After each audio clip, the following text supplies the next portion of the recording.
Olá, bom dia. Semana começando, segunda-feira, 15 de janeiro de 2024. Inicia agora o Câmara Total ao vivo, 11 horas mais 4 minutos.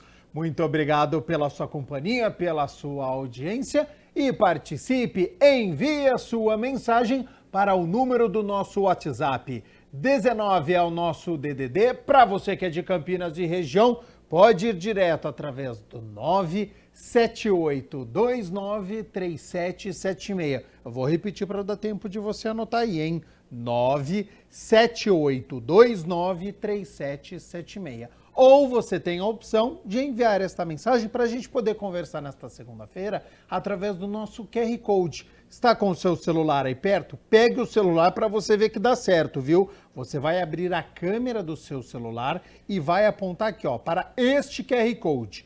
Com a câmera do seu celular apontada para o QR Code, já aparece uma mensagem na tela do seu celular. WhatsApp da TV Câmara Campinas. Você aperta e aí você pode enviar o seu elogio, uma crítica construtiva, o que você quer assistir aqui na nossa revista eletrônica, que a gente conversa ao vivo. Confira a partir de agora os destaques de hoje. Projeto de lei do vereador Luiz Cirilo quer a instalação de QR Code com canal de denúncias nas salas de aulas das escolas públicas e privadas em Campinas. O vereador Paulo Gaspar analisa o trabalho realizado pela Comissão Especial de Estudos sobre População em Situação de Rua. Emendas impositivas. Vereador Major Jaime destina R$385 mil para o Hospital PUC Campinas para a compra de aparelho voltado para a ressonância magnética.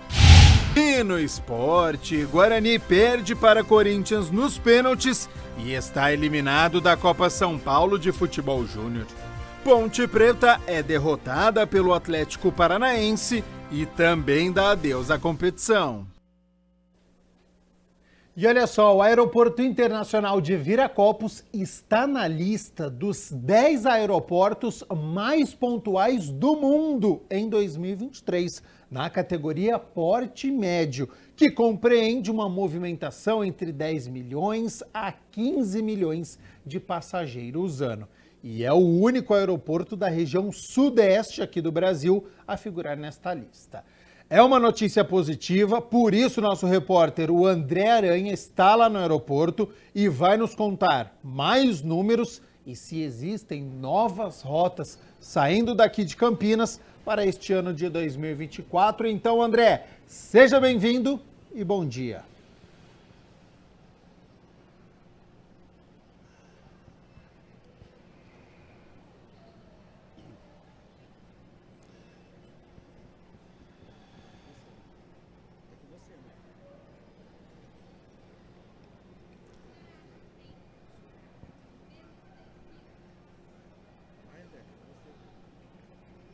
André, tá me ouvindo?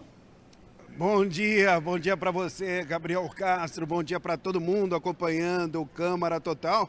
Bom, certamente aí uma notícia muito boa, porque evidentemente que o aeroporto de Viracopos está aí entre, os 8 mais pontuais do mundo.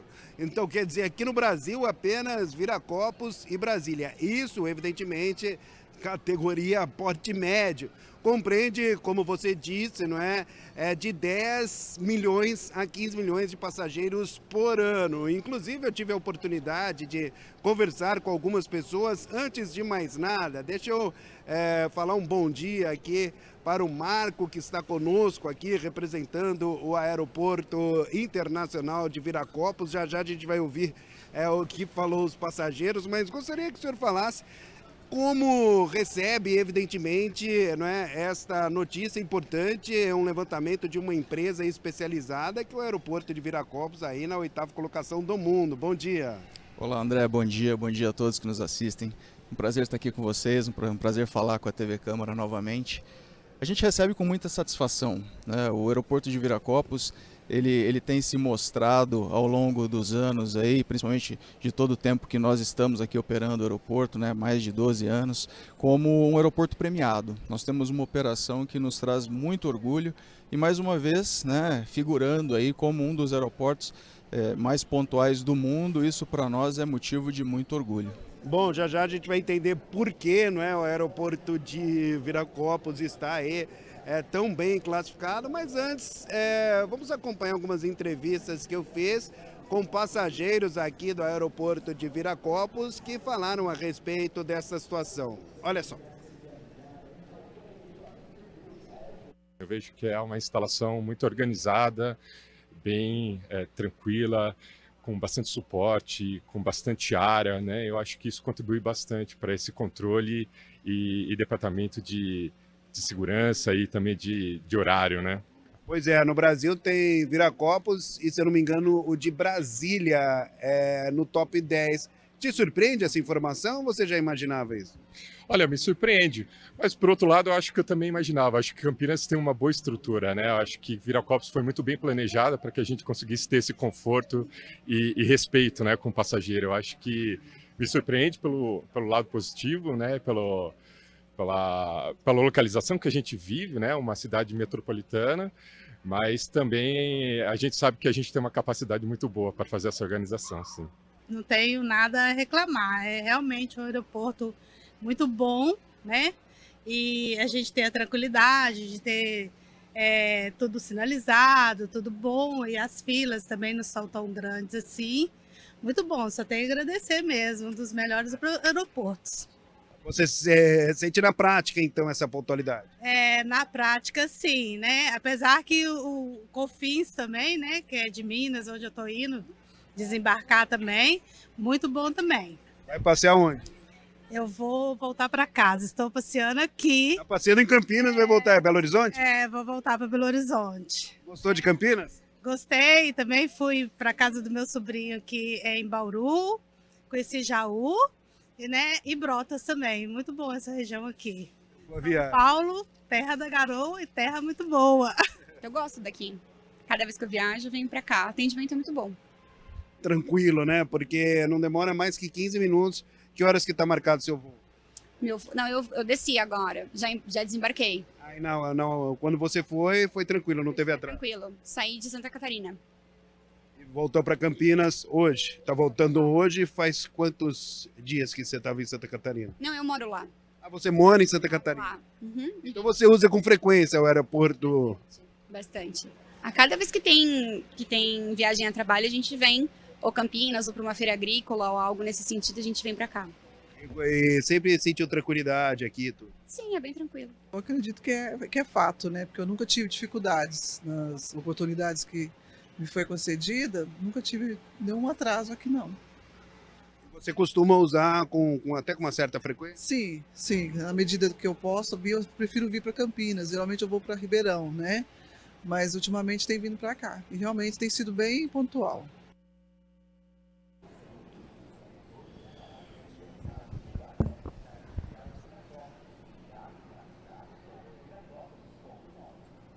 Bom, é isso aí então, não é? As pessoas conversando conosco, os passageiros falando a respeito aqui do Aeroporto Internacional de Viracopos. A primeira pergunta que eu faço para você, Marco, é a seguinte: por que o aeroporto de Viracopos está aí entre os 8 primeiros do mundo nessa categoria de porte médio?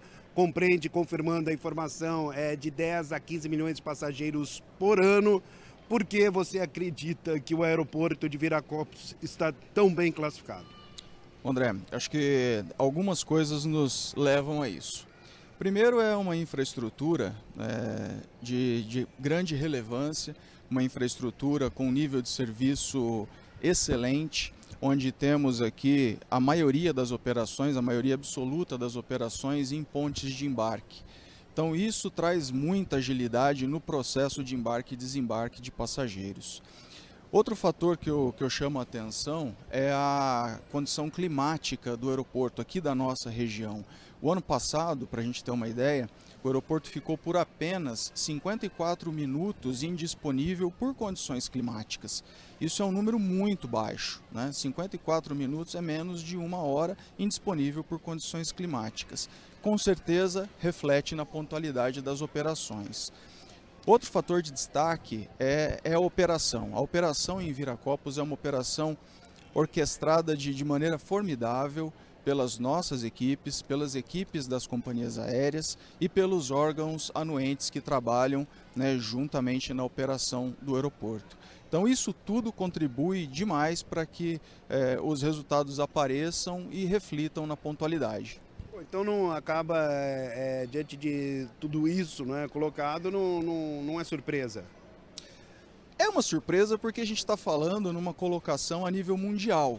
Que é uma coisa impressionante, Sempre nos traz, né, como eu disse no começo, é sempre motivo de orgulho, porque é muito relevante, né? Você figurar em 8º ou entre os 10 do mundo num índice de pontualidade, para nós é motivo de muito orgulho sim, e nos impulsiona, nos motiva a continuar trabalhando muito mais. Esperava que fosse o único da região sudeste, porque aqui São Paulo, Rio, Minas, Espírito Santo, não é apenas Campinas aí. A gente sabe, principalmente a condição climática, né? A gente sabe que a nossa condição climática é um diferencial. O aeroporto de Viracopos ele é sempre alternativa quando o clima fica ruim, quando chega alguma frente fria. Então nós sempre estamos aqui aptos e prontos e disponíveis a receber voos alternados. Então a gente sabe que sim, tem um diferencial, mas pesquisa é sempre uma surpresa, né? Foi muito gratificante. Bom, além dessa questão climática que foi colocada, o que você poderia falar principalmente sobre a organização que tem aqui e tudo mais? Também, evidentemente, que isso foi levado em consideração, né? Sim, principalmente nesse período de maior volume de passageiros, período de festas, final de ano, né? A nossa operação ela é ajustada para receber esse maior volume de demanda. Então nós temos sim reforços nas equipes de Posso Ajudar, temos mais operadores, mais fiscais andando pelo terminal com o nosso jaleco amarelo, né? Disponíveis a orientar, disponíveis a auxiliar o passageiro. Temos uma equipe reforçada também no pátio de aeronaves. De nada adianta você ter uma boa operação de terminal se a operação em pátio não for uma operação coordenada, né? Aí tem um papel super importante, essencial da torre de controle aqui em Viracopos, da Nave Brasil. Então essa operação ela é prevista e pensada para esses momentos de maior demanda também. Bom, 2023, 12 milhões e meio de passageiros passaram por aqui. 12 milhões e meio, um crescimento, né, de 5,7% em relação a 22, muito expressivo na demanda internacional de passageiros. Foi um ano que ultrapassamos uma marca histórica aí de 1 milhão de passageiros internacionais processados aqui em Viracopos, então é motivo de celebração também. E agora, evidentemente, não é que o aeroporto de Viracopos mira novas rotas para este ano de 2024? Sim, temos falado, né, com os operadores aéreos, temos participado de feiras internacionais. Em outubro do ano passado estivemos uma grande feira, mais importante feira mundial, né, de aviação, para expor o aeroporto, para levar o nome, né, do nosso aeroporto para fora, para que as empresas conheçam e possam avaliar sim considerar o aeroporto de Viracopos nas suas novas rotas. E também continuamos desenvolvendo o trabalho aqui com as operadoras que já estão. Quais são suas considerações finais aí, após, evidentemente, vocês receberem essa informação importante? O que você pode falar para o pessoal que está em casa, acompanhando o Câmara Total, e que certamente muita gente que está assistindo o Câmara Total agora ao vivo, né, utiliza o Aeroporto Internacional de Viracopos, viagens a trabalho, viagens a passeio, de férias. A gente viu aí na reportagem muita gente aqui falando a respeito dessa situação, bastante gente indo viajar. A gente percebe uma movimentação considerável, significativa, não é, aqui no aeroporto. O que você pode falar para a galera que está em casa, que frequenta aqui, sobre o aeroporto, a expectativa, principalmente agora para esse ano de 2024? Bom, quero dizer que nós vamos continuar aí por esse ano de 24 e todos os demais trabalhando para que a experiência de voar por Viracopos seja uma experiência agradável, principalmente em quesitos de segurança, pontualidade, nível de conforto do nosso terminal. Então estamos aqui esperando, por favor, viajem por Viracopos, é o nosso aeroporto, é o aeroporto da nossa região, é o aeroporto que você tem maior previsibilidade e para o ano que vem, com certeza esperamos aí um crescimento, né, a partir principalmente do segundo semestre, um crescimento ainda mais expressivo e vamos aí em busca de um novo recorde. Bom, é isso aí, Marco Bene, né, diretor de infraestrutura aqui, de operações de Viracopos. Eu particularmente prezo muito por isso, pontualidade, né? Eu acho que isso faz toda a diferença em vários aspectos da vida. E quando você vai viajar, também, às vezes você tem um compromisso, né, marcado e tudo mais. E quantas vezes a gente vê notícias de voos atrasados e tudo mais. Claro que isso acontece, depende de uma série de circunstâncias e tudo mais.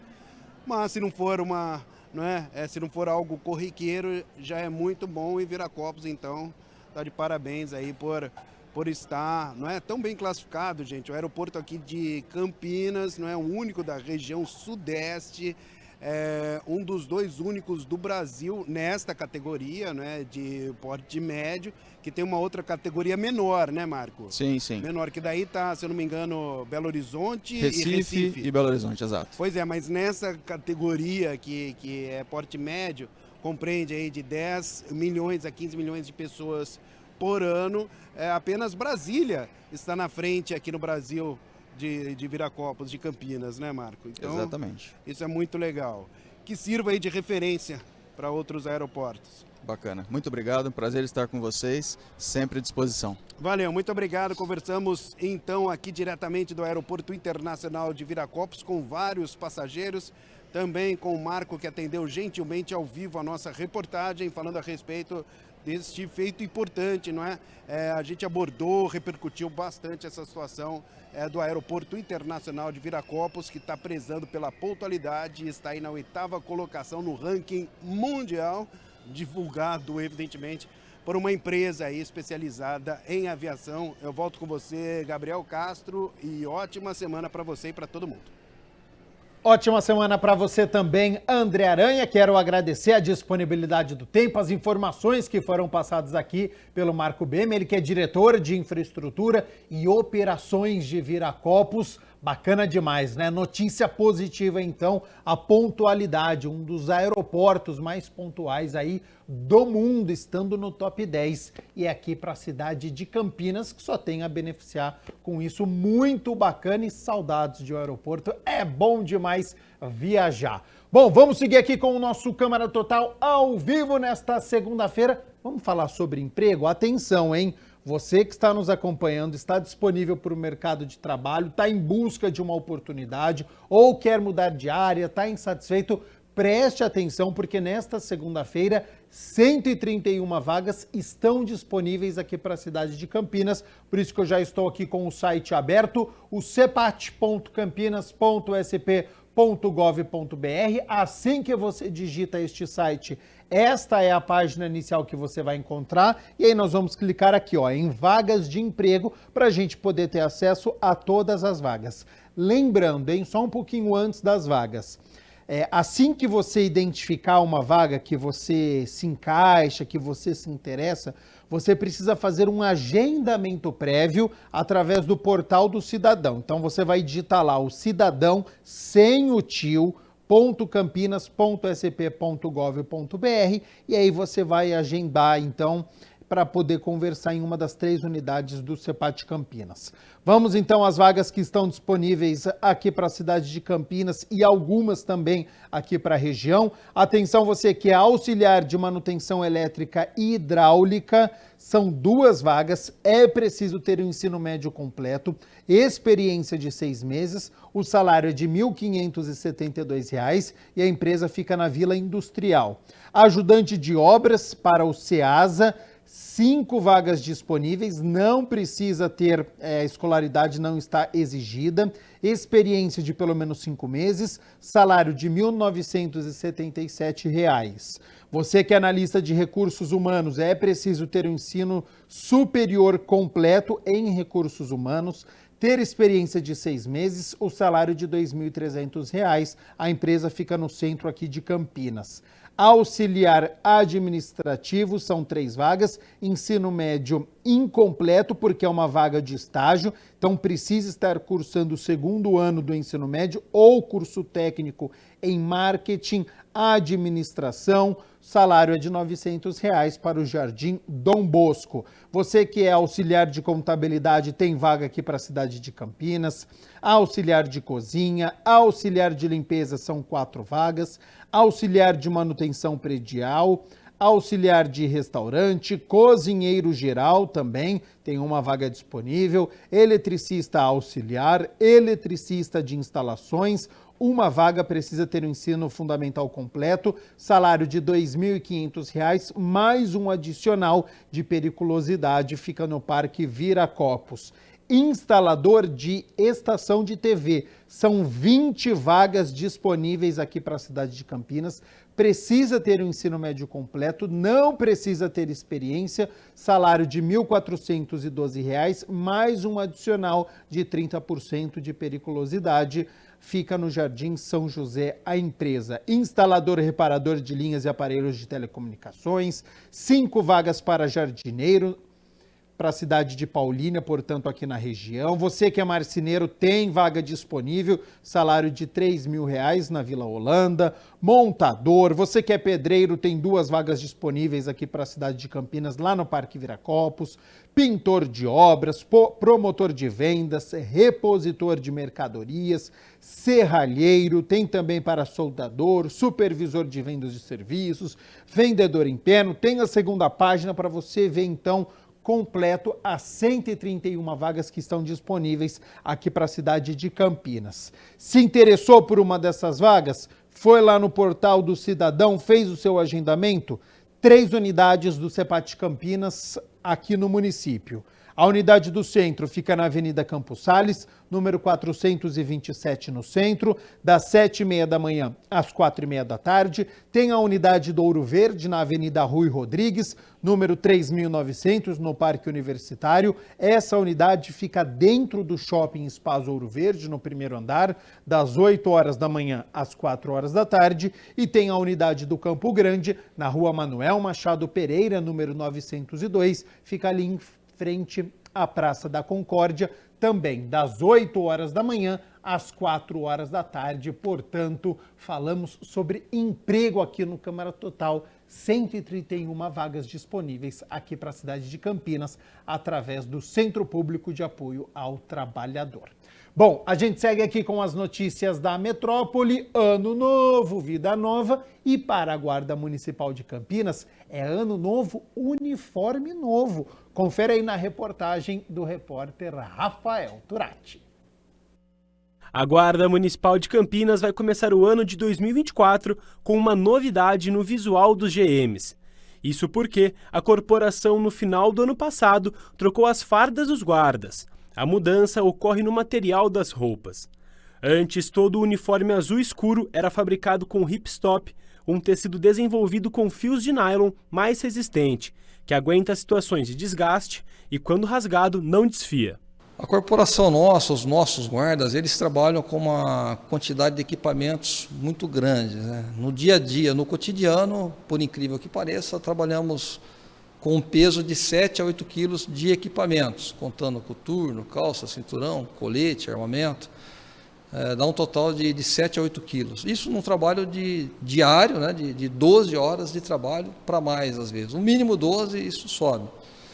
Então a busca sempre foi de um material melhor, sempre foi modernizar os equipamentos para que eles se tornassem mais leves, para que o desgaste durante essa longa jornada de trabalho não fosse tão grande. A gente, ao longo dos anos, foi modernizando o nosso equipamento. Tínhamos uma gandola antigamente, que era um tecido mais grosso, mais rústico. Há cerca de uma década foi trocado pelo hipstop, que é um tecido bom também, porém é um tecido quente. Um tecido que no verão ele aquece demais e no inverno não dá proteção nenhuma contra o frio. Agora, a nova roupa da GM de Campinas apresenta a combinação de 2 tecidos. O hip stop nas mangas e na região do corpo, aonde vai o colete à prova de bala, o dry fit, um tecido sintético que é composto por poliéster, elastano, poliamida, que possui uma fibra extremamente fina, proporcionando mais versatilidade, durabilidade e conforto térmico. É um equipamento novo, algo que está sendo implantado na corporação no final de 2023 e que a gente vai iniciar o uso mais constante, mais pesado, agora em 2024. Para este guarda municipal, essa alteração no material da farda já está ajudando no dia a dia. O novo fardamento oferece um maior conforto durante o desempenho das funções dos GMs. É um tecido mais leve, mais tecnológico, ele é mais confortável para o dia a dia no trabalho e acaba tendo uma mobilidade melhor caso seja necessário fazer alguma intervenção. Então isso acaba facilitando o nosso serviço, porque acaba ficando mais cômodo no dia a dia. É justamente pela leveza do tecido, né? Então no dia a dia, quando a gente está num patrulhamento a pé, numa viatura, na hora de entrar e sair do carro ou fazer uma abordagem na rua mesmo, patrulhamento a pé, a mobilidade ela faz a diferença. Super aprovado, é muito confortável e faz diferença sim. Além disso, a corporação também trocou os coturnos e os coletes das equipes da guarda. Os coletes que nós tínhamos anteriormente eram placas, né? Eram placas revestidas com tecido liso. Esse atualmente ele traz uma possibilidade de você agregar equipamentos nele de uma forma mais confortável, o que não tinha no anterior. No anterior simplesmente era capa, né? Era a placa revestida com uma capa de tecido e só. Não tinha possibilidade de agregar. Você teria, se você quisesse agregar materiais nele, como por exemplo, caneta, lanterna, armamento, você teria que fazer isso por sua conta própria. Esse atual não, esse atual já vem de maneira que você pode acoplar equipamentos diretamente nele.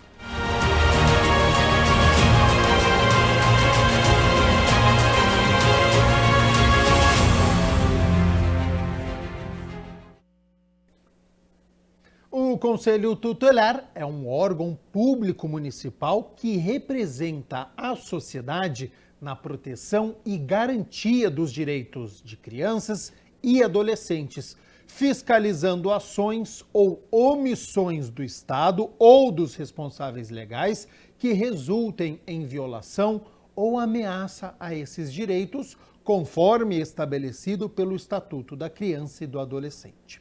Saiba agora como acionar o Conselho Tutelar em casos de violência e o papel do Conselho em determinados casos.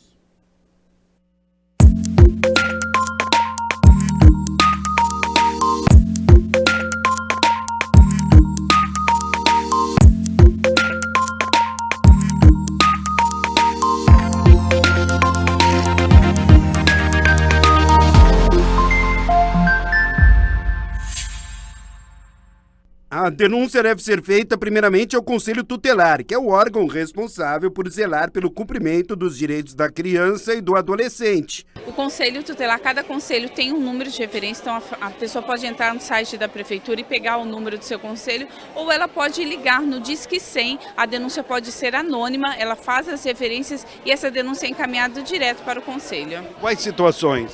E toda situação de violação de direito são encaminhadas para o Conselho Tutelar. Então a pessoa identificou ou suspeita de algum tipo de violação de direito, pode fazer a denúncia. O Conselho, portanto, também tem a função de acionar toda a rede de proteção à infância, incluindo assistência social, saúde ou mesmo polícia, quando necessário. Em cada conselho tem um número de telefone e aí a pessoa pode acessar o site da Prefeitura e lá tem toda a lista, ou ela pode fazer a denúncia no Disque 100.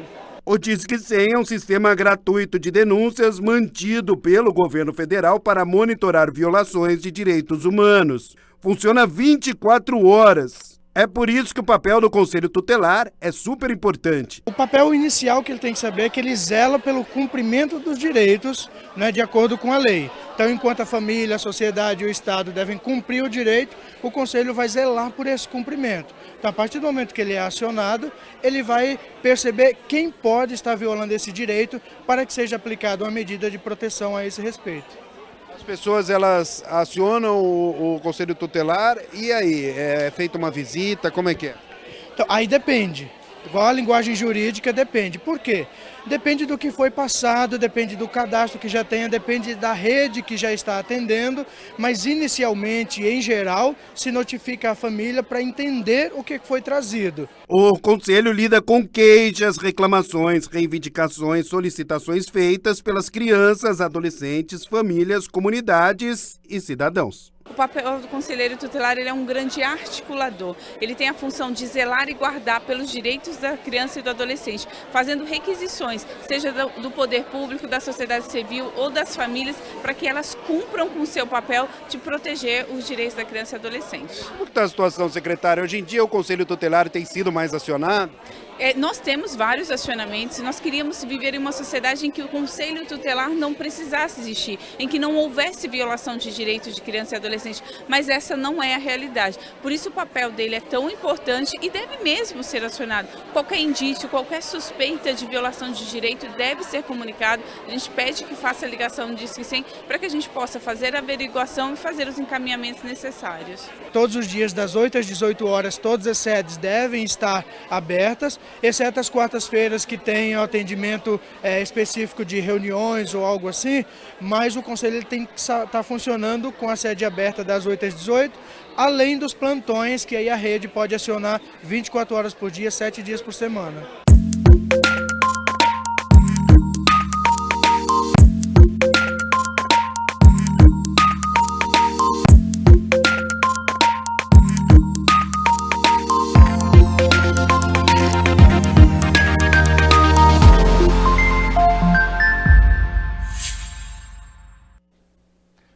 Horas mais 35 minutos. Muito obrigado pela sua companhia, pela sua audiência. Estamos ao vivo nesta segunda-feira e vamos com as notícias do Legislativo. O vereador Marrom Cunha destinou valores por meio das emendas impositivas a diversas áreas e setores.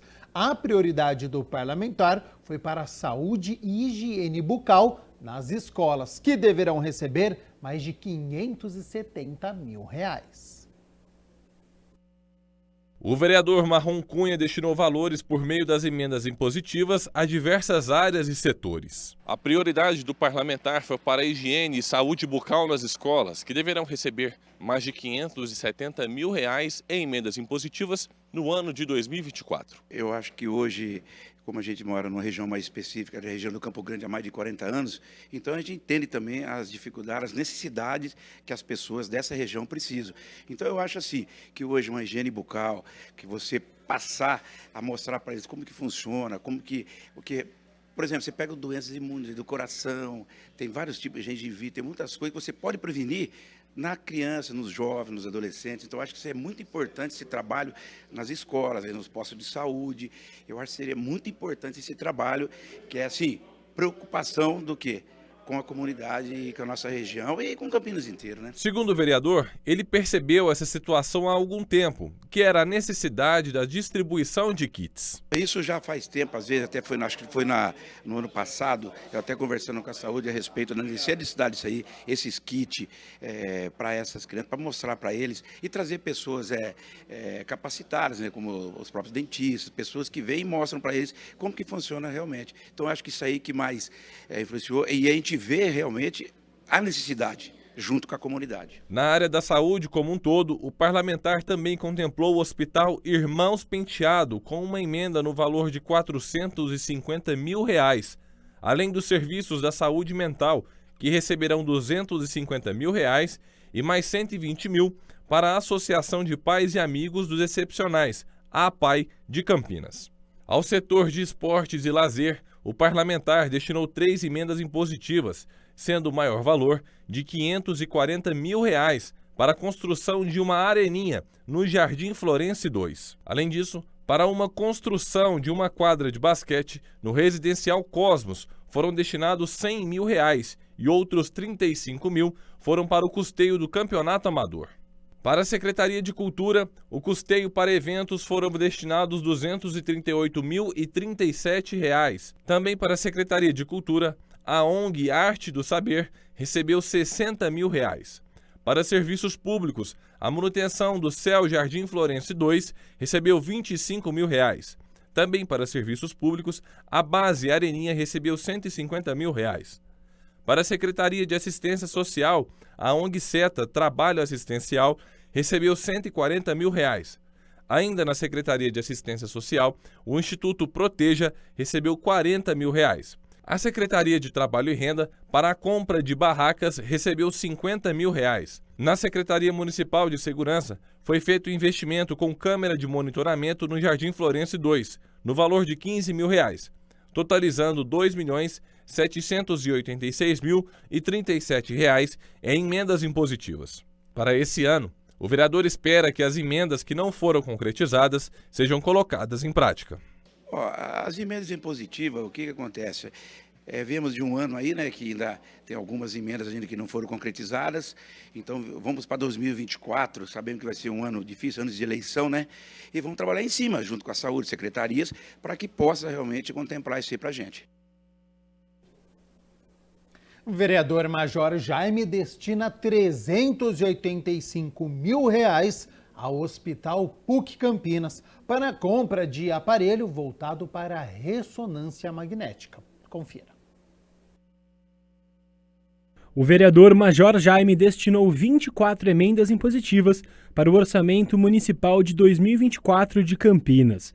Os encaminhamentos vão ajudar diversas áreas do município. A gente tem agora essa prerrogativa de poder todo ano planejar juntamente com vários órgãos e até várias entidades, né, como que a gente pode ajudar a própria cidade. E nesse caso, né, obrigatoriamente metade para a saúde, né, mais de 1.300.000 para a saúde e o restante para as outras áreas. A gente conseguiu fazer um bom planejamento, é algo que não era mais uma surpresa, o ano passado foi uma surpresa para muitos, esse ano já era algo esperado, então a gente pôde conversar, reunir e poder ter uma boa distribuição para o próximo ano. Na área da saúde, uma das emendas de destaque é a destinação do vereador de R$ 385 mil aqui para o Hospital PUC Campinas para a aquisição de aparelho de anestesia para ressonância magnética. O Hospital Ouro Verde também vai ser beneficiado. Major Jaime vai encaminhar mais de 400 mil para a compra de um raio-x digital fixo, um gerador de marca-passo externo temporário e 2 carrinhos de emergência. O Ouro Verde também vai ser atendido e algo importante que a diretora do Ouro Verde nos passou, que vai ter uma demanda que a gente vai poder ajudar e vai ser bom para a região toda, tanto do Campo Grande quanto do Ouro Verde. A gente também vai ajudar com as policlínicas, muitas pessoas aqui da cidade talvez não conheçam, mas a partir do momento que você vai num posto de saúde e necessita de um especialista, você vai até uma policlínica. E a gente também está ajudando as 2 policlínicas aqui da cidade para que eles também possam melhorar o atendimento e recepcionar as pessoas que precisam desse atendimento aqui em Campinas. Na área esportiva, o vereador destinou mais de R$ 75 mil ao campeonato de futebol de base, que vai reunir 1.000 crianças que atuam em escolinhas de base e projetos sociais nas categorias sub-11, 13 e 15. Isso foi uma demanda muito interessante, porque o futebol de base, quando a gente fala, é sub-11, sub-13, sub-15, são jovens, né? São jovens e as crianças que com as suas famílias, né, começam a desenvolver um esporte, começam a participar de campeonatos, e quando a gente pôde conversar com o secretário Vaninho, eu achei muito importante que a gente pudesse contribuir, pudesse ajudar.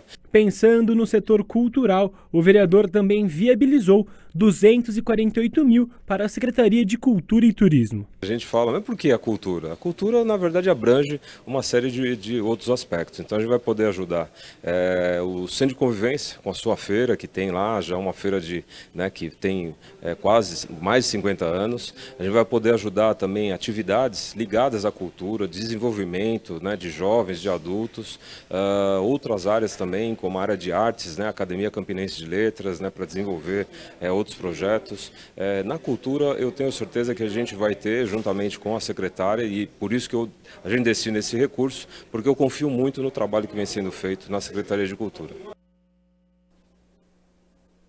O vereador Paulo Gaspar, presidente da Comissão Especial de Estudos sobre a População em Situação de Rua, analisou o trabalho realizado no último ano. A Comissão Especial sobre Situação em População de Rua foi criada no dia 15 de maio de 2023. O grupo é presidido pelo vereador Paulo Gaspar, autor da proposta.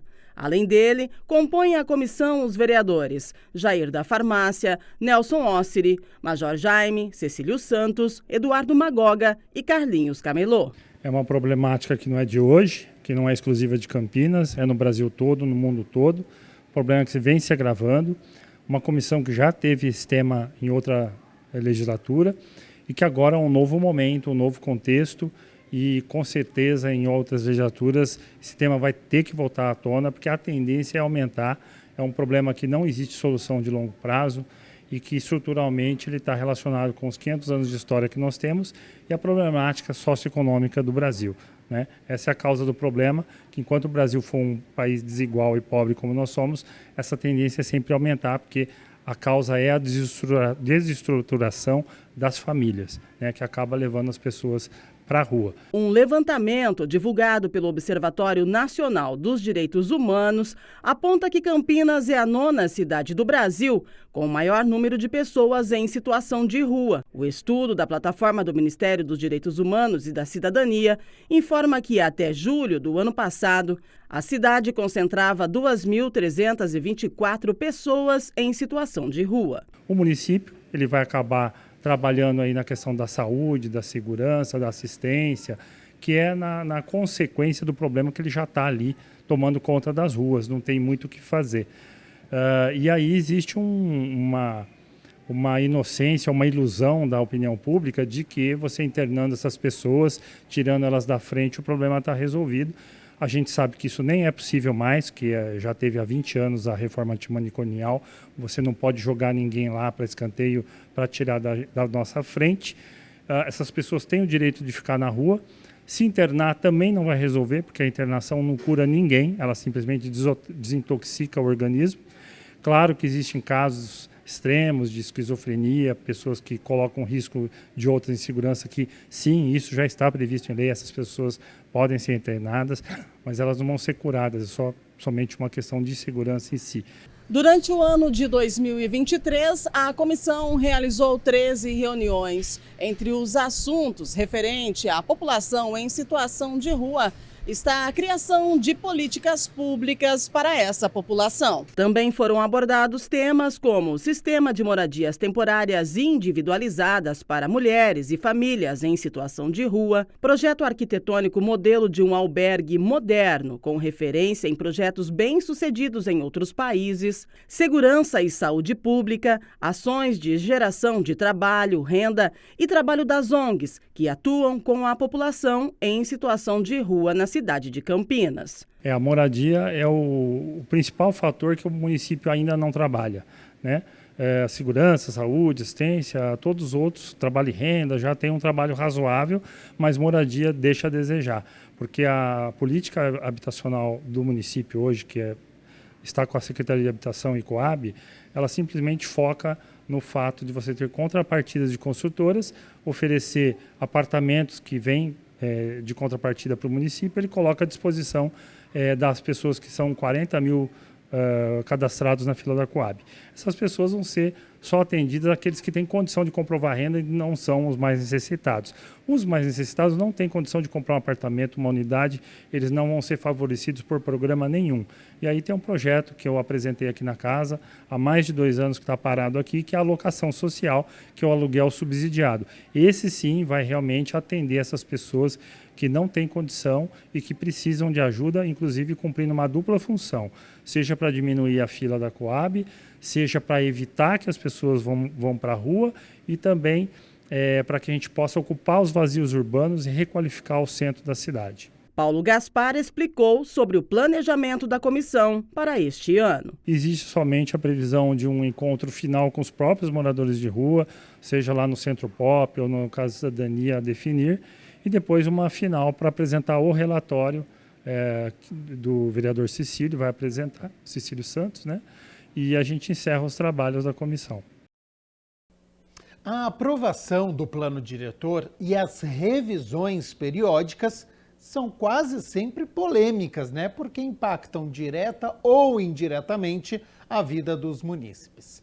Por conta da última revisão aqui no município de Campinas e todas as reivindicações geradas pelos cidadãos, Uma comissão especial de estudos se formou para reunir essas demandas e levá-las ao Executivo.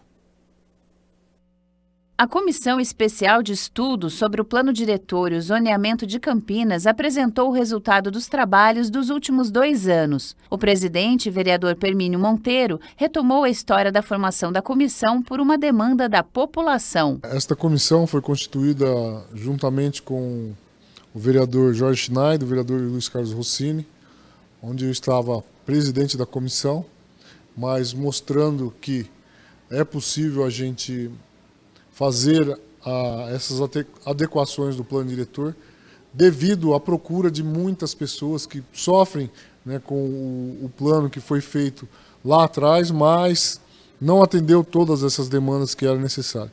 Os setores da sociedade civil levaram as suas demandas específicas para a comissão. Infelizmente tem comércio, tem indústrias que ainda sofrem com essa questão do zoneamento e também pessoas que têm propriedade e acabam não tendo o devido tratamento legal dentro, né, do Departamento de Urbanismo, onde pode ser corrigido a tempo esse plano diretor que foi feito, e tenho certeza que, mediante essas reuniões que a gente ouviu a sociedade civil, ouvimos as entidades de classe que representam, né, os empreendimentos, e também a questão dos engenheiros que têm esse conhecimento para a mudança desses zoneamentos, e que é importante e que é necessário Campinas ter essa visão e das aprovações mais rápidas, até porque São Paulo aprova em 80 dias e Campinas ainda anda, né, de uma forma bem lenta. O plano diretor é um mecanismo legal que orienta a ocupação e o desenvolvimento dos territórios urbanos das cidades,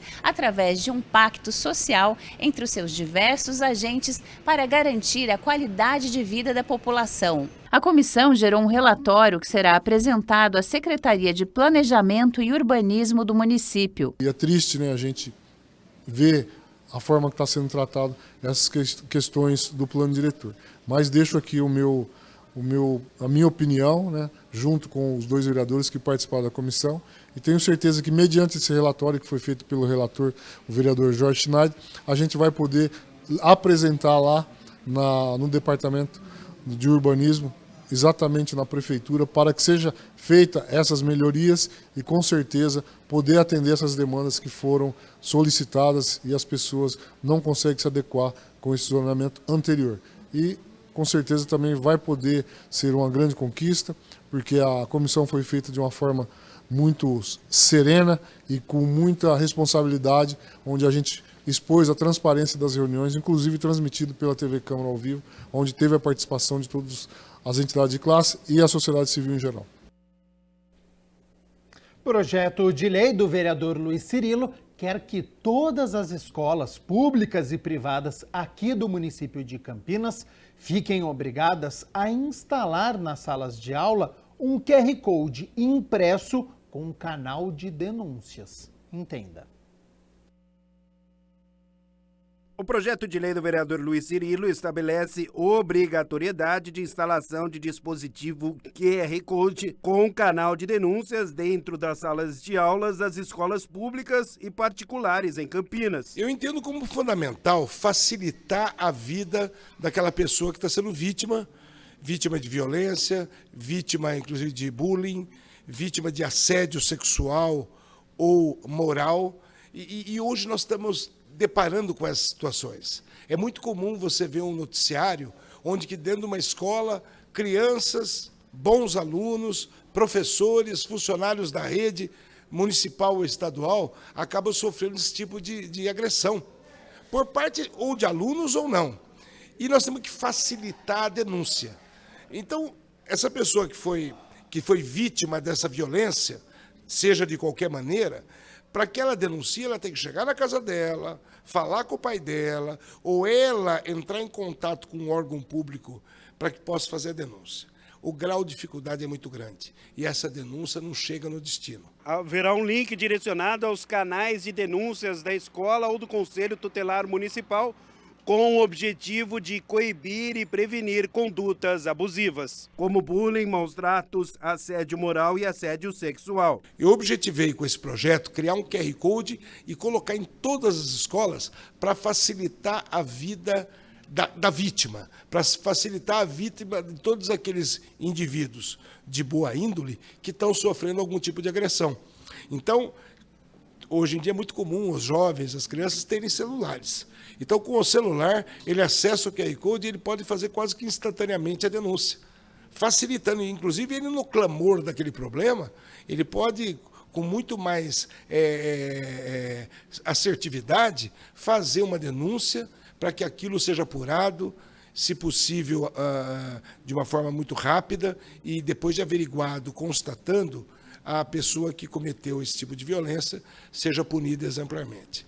Então, nós temos que facilitar a vida daqueles que vão para a escola estudar, daqueles que vão para a escola ensinar ou daqueles que vão para a escola ajudar no funcionamento, que são os demais funcionários. Ainda segundo o parlamentar, a denúncia seria feita de forma rápida e objetiva. O QR Code vai estar na parede, o aluno, a professora ou o funcionário da escola pode acessar o QR Code e quase que instantaneamente fazer a denúncia para que a autoridade pública competente possa fazer a investigação e se chegar realmente numa apuração e, se não possível, se a gente não conseguir erradicar, pelo menos desestimular esse tipo de comportamento nas escolas. De acordo com o autor do projeto, facilitar a forma de fazer a denúncia é fundamental. A prevenção ainda é o melhor remédio, mas uma das condições que eu entendo fundamental é fazer com que haja a possibilidade da pessoa vítima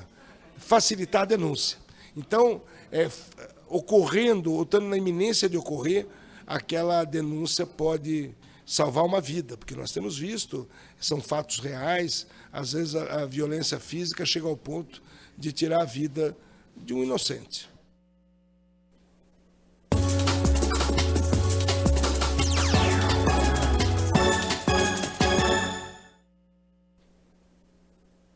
Pela segunda fase da Copa São Paulo de Futebol Júnior, Corinthians e Guarani fizeram um jogo disputado, equilibrado e que só foi decidido nos pênaltis. O Corinthians começou melhor e arriscou da intermediária mais para fora. Aos 27 minutos, Léo Maná cortou a marcação e chutou rasteiro, mas sem força e direção. Só dava timão e aos 33 minutos, de cabeça, o Corinthians chegou, mas novamente por cima. Somente aos 40 minutos, o Guarani assustou nesta finalização de Vitinho. As emoções e gols ficaram para a segunda etapa. Aos 8 minutos, após cobrança de escanteio, a zaga bugrina tirou parcialmente. E no rebote, Igor dominou no peito e, sem deixar a bola cair, marcou um golaço. 1-0 Corinthians. Só que no lance seguinte, o Bugre foi ao ataque e no rebote do goleiro, Rafael de cabeça deixou tudo igual, 1-1. Aos 17 minutos, Pedrinho pegou o rebote dentro da área e acertou o cantinho. Corinthians na frente de novo, 2-1. E não é que aos 45 minutos, Bruninho recebeu na intermediária e colocou no ângulo do goleirão. Colocado, que golaço! Tudo igual, 2-2. Então, vamos aos pênaltis. A disputa estava equilibrada, empatada em 3-3. Até que Jota do Guarani foi para a cobrança e desperdiçou. O Corinthians foi perfeito e João Pedro, na última cobrança, guardou e definiu. 5-4 Corinthians, classificado. O Guarani se despede da Copinha. Bom, e o Guarani, então, eliminado de forma precoce, né? Mas o objetivo é revelar os jogadores ao profissional. O Rafael, que ano passado chegou a disputar partidas na Série B, tem condições de subir novamente ao grupo que irá disputar o Campeonato Paulista. Certamente o técnico Humberto Louser acompanhou esta campanha e está analisando aí os nomes que podem ser utilizados. Bom, a gente segue falando aqui da Copa São Paulo de Futebol Júnior, porque também na sexta-feira a Ponte Preta enfrentou o Catanduva pela segunda fase, vencia o jogo até os 50 minutos do segundo tempo, quando levou o gol de empate, mas se classificou nos pênaltis. E menos de 48 horas depois, portanto ontem no domingão, entrou em campo novamente e acabou sendo derrotada pelo Atlético Paranaense. Vamos aos gols. Logo aos 7 minutos, Luca cobrou falta e o goleirão da Macaca, Vinícius, acabou aceitando embaixo das pernas. 1-0 Atlético Paranaense. Aos 13 minutos, o Furacão chegou de novo, mas essa o goleiro da Ponte encaixou. Até que no final do primeiro tempo, a Ponte Preta chegou. André foi lançado, saiu na frente do zagueiro e cara a cara foi derrubado pelo goleiro. Pênalti bem marcado. O próprio camisa 10 foi para a cobrança e com cavadinha, que classe e golaço. Tudo igual 1-1. No segundo tempo, logo no primeiro lance, o Atlético Paranaense chegou assustando. Aos 4 minutos de cabeça, mais uma vez os paranaenses chegaram. A Ponte assustou com Nicolas, mas parou no goleiro. Nicolas de novo pela ponta direita, bateu cruzado e mais uma vez parou no goleiro. Até que aos 38 minutos, bola disputada na área pontepretana e Nicolas acabou empurrando o atacante. Pênalti que Kevin não desperdiçou e ficou nisso, Atlético Paranaense classificado 2, Ponte Preta eliminada 1.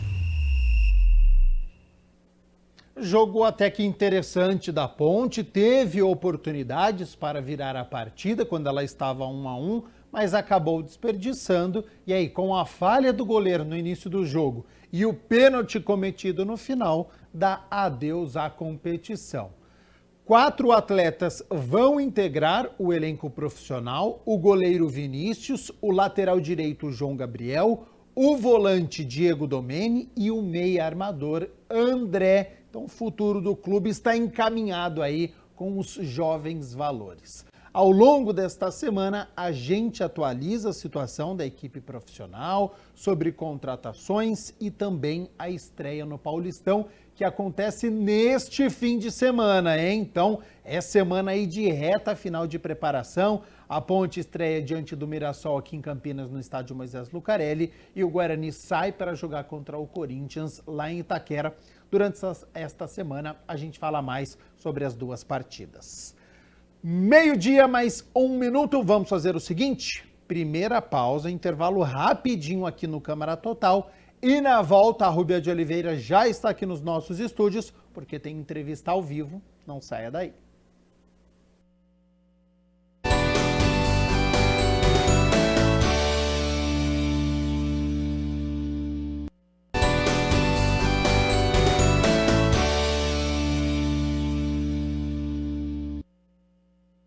Olá, muito boa tarde para você. Ótima segunda-feira, você que está acompanhando o nosso Câmara Total na companhia de Gabriel Castro. A partir de agora nós temos aí meia hora de bate-papo, entrevista, né? E hoje nós vamos falar aí de um assunto um pouco polêmico e também não tão comentado assim. Você está velho para isso? Ah, isso é coisa de gente velha. Você já ouviu algumas dessas expressões? Na entrevista de hoje nós vamos falar sobre o idadismo ou etarismo e como a discriminação por idade impacta a vida de idosos. Para deixar um pouquinho mais fácil para que você entenda, eu vou citar uma situação que ganhou repercussão no país, consequentemente, uma atenção especial aí sobre o idadismo ou o etarismo. Eu acredito que você deve se lembrar sobre a divulgação de um vídeo em que estudantes de uma universidade particular aqui próximo, em Bauru, acabaram debochando de uma colega de 40 anos, né, que se inscreveu para fazer a sua faculdade. Isso foi lamentável. Agora eu te pergunto, quem foi que disse que faixa etária não impede o ingresso na faculdade? Para conversar sobre esse assunto, nós convidamos o jornalista e publicitário, ele é palestrante, aliás, sobre a diversidade etária, Mauro Weinstock. Que nome diferente, seja bem-vindo, boa tarde para você. Boa tarde, para mim é um prazer, é um privilégio estar com vocês. Muito obrigado pelo convite e parabéns por abordar esse tema que é muito relevante e pertinente no dia de hoje em todas as esferas da sociedade. Exatamente, um tema bem relevante, mas não muito comentado, né? Tal preconceito parece não fazer sentido num país que só envelhece. Mas o que é exatamente o etarismo, Mauro?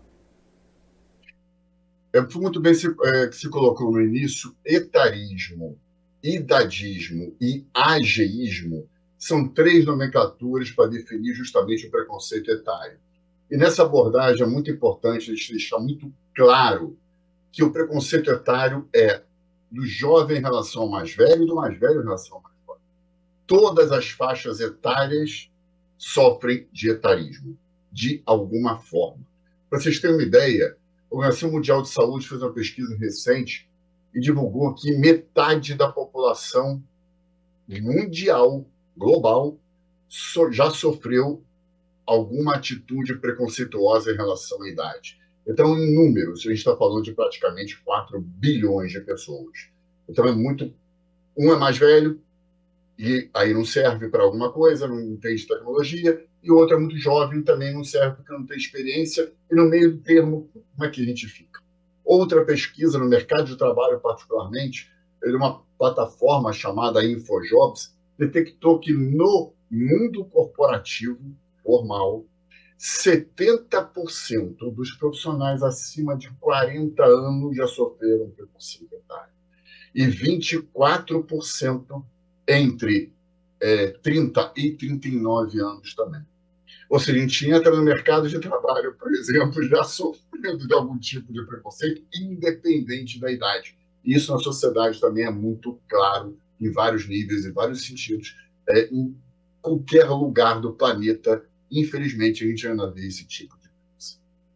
É lamentável, né? Mas para a gente familiarizar um pouco mais, obrigada pela sua explicação, vamos familiarizar. Olha só, alguns exemplos de frases, tá? Eu vou citar e você comenta, tá bom? Beleza, então vamos lá. Você está ótimo para a sua idade. Ora, mas a frase não significa um elogio, né? Você está ótimo para a sua idade. Onde é que entra o etarismo aí?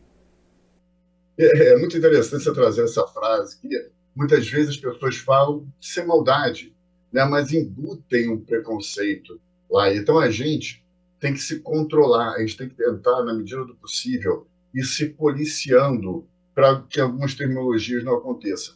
Eu questiono muito esse termo de idade, de gerações, né? Muito interessante que a gente começa a estereotipar. Você está nova para a idade, você está bem para a idade, você está... O que significa isso? Por que aquela idade, e a gente nem sabe a idade daquela pessoa, né? Muitas vezes até uma mulher, né? Como está acontecendo agora, né? Recentemente no BBB houve, com a Paola também houve, né? Com a atriz, a Oliveira. Então, o que significa isso estar bem para a idade? Ou seja, você tem que ter características específicas daquela idade ou daquela geração. Por quê? Por que você não pode viver a vida em sua plenitude? Você não pode ser uma pessoa e não baseado no que a sociedade quer ou os estereótipos ficam colocando. Por exemplo, a gente fala de geração X, geração Y, geração milênio, geração isso, geração daquilo, geração coronavírus, geração alfa, que vai ser agora da inteligência artificial. Ou seja, a pessoa nasceu naquele ano, ela precisa se comportar rigorosamente daquela forma. Por quê? Eu conheço, e já divulguei algumas vezes, exemplos de profissionais, de pessoas com 90 anos se destacando na internet, lançando páginas no Instagram para vender, ou até mesmo uma menina de 90 anos, japonesa, que ganhou o título de mais velha youtuber de games do mundo. Eu pergunto qual é a geração dela. Ela precisa ser enquadrada em algum tipo de ano ou de comportamento, ou ela quer viver? Né? Tem outra que lançou um aplicativo agora também para a cidade. Tem 2 amigos meus que lançaram uma plataforma tipo Netflix de no-code, que você cria sites sem uso da programação. Tem 70 anos os dois. O que significa isso? Que a gente pode fazer o que a gente quiser em qualquer idade. E é isso que a gente precisa entender. O que a gente precisa no nosso dia a dia é viver plenamente cada um de nossos dias. Entender que a felicidade não é algo pontual lá na frente, é algo que a gente estabelece através de pequenas ações no nosso dia a dia. E vamos sorrir no todo dia. Vamos priorizar, porque o tempo é fundamental. Então é exatamente essa linha que nós temos que ter uma nova concepção. Até mesmo porque, se antigamente a gente tinha aquele tripé, né, educação, que era até determinado limite de idade, depois a gente ia para o emprego, depois a gente se aposentava aos 60 anos, depois morria 2, 3 anos depois. Era assim que funcionava até alguns anos atrás, quando a expectativa de vida, muitas vezes, na década de 40, era de 45 anos. E eu estou falando de 60 já mais próximo. Agora, como é que está hoje? O aprendizado é para a vida toda. Você tem que aprender o tempo todo, tudo, tecnicamente, tecnologicamente ou comportamentalmente. Por outro lado, o emprego se transforma em trabalho. Então, você tem outras formas que não são CLT. E a aposentadoria pode acontecer, mas o que você vai fazer dos 60 aos 90 anos de vida? Então, a gente precisa estar ativo em todos os sentidos, fisicamente, espiritualmente, emocionalmente. A gente precisa ter um equilíbrio. E, financeiramente, a gente precisa também poder ser remunerado para poder viver plenamente aqueles 30 anos adicionais de vida que nós temos. Perfeito. E olha, pela primeira vez na história, o mundo tem mais avós do que netos. Você sabia disso? Até 2050, haverá 2 pessoas com mais de 65 anos para cada criança ou adolescente. Isso segundo a Organização Mundial da Saúde. Então, é importante estarmos atualizados a essas notícias, né? E vamos aí a mais uma frasezinha que me chamou a atenção. Eu gostaria que você comentasse, tá? Olha, pode deixar que eu falo por você. Como é que você avalia a independência e a autonomia dos nossos idosos? Perfeito. Independência e autonomia são frases que são fundamentais, palavras que são fundamentais para o dia a dia dessa pessoa mais velha. Né? Ela quer se sentir útil, quer se sentir produtiva. Então, quando a gente fala muitas vezes da inserção desse profissional no mercado de trabalho, a gente não está falando apenas da necessidade financeira, a gente está falando da pessoa socializar, dela aprender, dela ter uma autoestima realmente elevada. Né? E tudo isso vem através de um dia a dia produtivo. Exatamente isso. Por que os outros precisam fazer algo que a gente consegue? Né? Não há limitação. A gente pode, outro dia, ter uma menina de 90 anos que comemorou seu aniversário indo para uma asa delta e caiu lá de cima, e foi espetacular, e era o sonho da vida dela. Por que não? A gente pode fazer qualquer coisa que a gente quiser. E você traz 2 palavras que são fundamentais em todos os aspectos. Né? Vamos deixar aquela pessoa viver. Vamos deixar ela ser livre para fazer o que ela quer. Isso é importantíssimo. Então, essa maturidade, também tem idade embutida nessa palavra, né?